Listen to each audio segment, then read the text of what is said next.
Star Wars and audio dramas have gone hand in hand for a long time.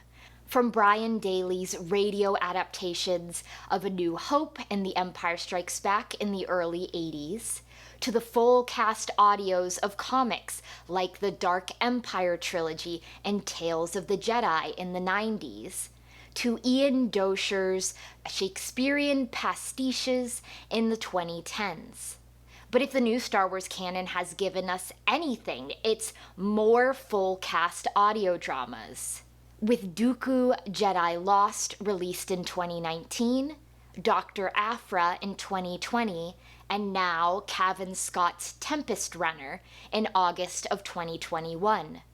Tempest Runner picks up after the events of the Rising Storm and cuts back and forth between the Nile Lourna D's past and her present in Republic custody.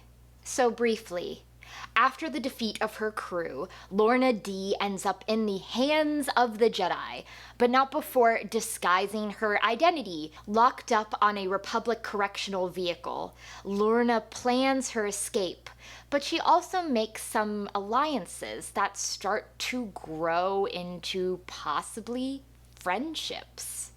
So first, the good. Up to this point, I felt like the High Republic series was really lacking in characters' backstories. Most of them were kept secret, hidden from the reader, which is a valid approach, but it makes it really hard for me to get a grasp on these characters and what their aims are when you don't really have any sense of what drives them and what made them the way they are. What we've seen of Lourna D in past books is that she's violent and she's very scheming, and we got some hints of her backstory in the young adult novel Out of the Shadows, but that was really it.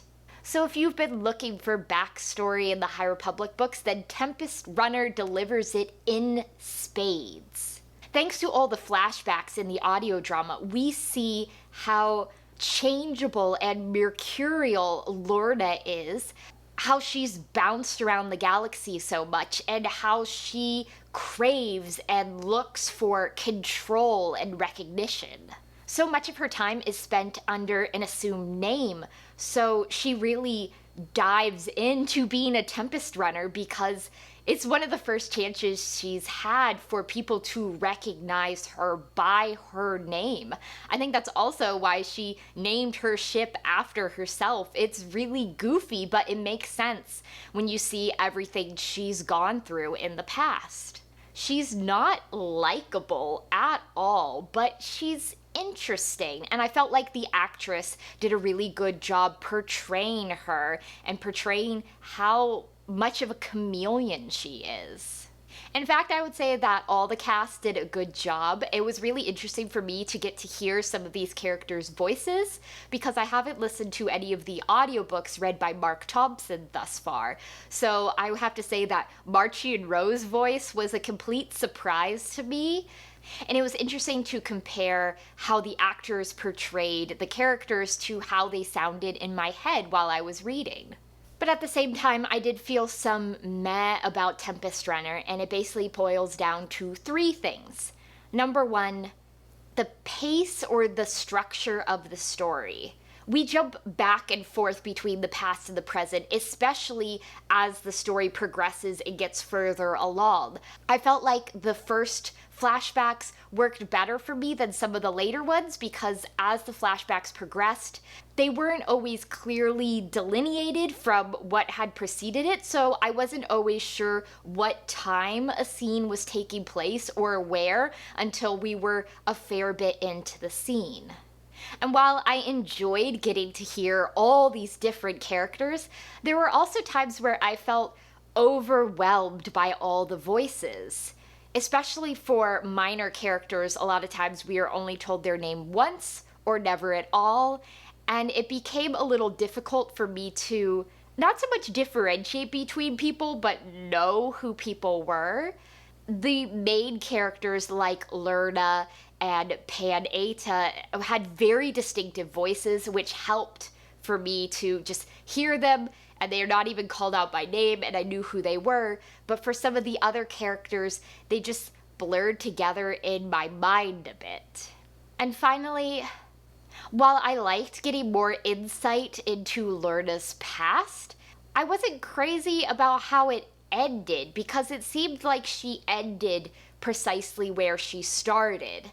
I don't want a redemption arc for Lourna. I think she's a great villainess, and I love when a character is just irredeemably bad. But it didn't feel like Lourna developed or grew very much over the course of the present arc.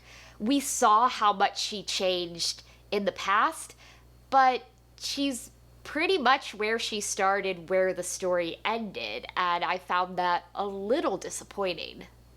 So in short, if you are looking for backstory, especially of one of the big baddies of the High Republic, and you like full cast audio dramas, definitely check out Tempest Runner.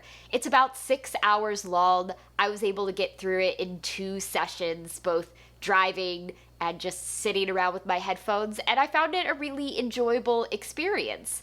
I liked what Scott and the actress did with Lourna's character, even if I wasn't crazy with how it ended.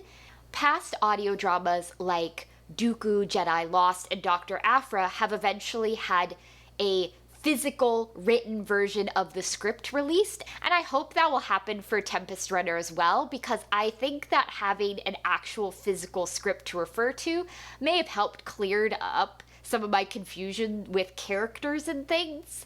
I don't expect it anytime soon, but if it were to come out, it would be great to, I think, listen to this and be able to refer back to the script as needed.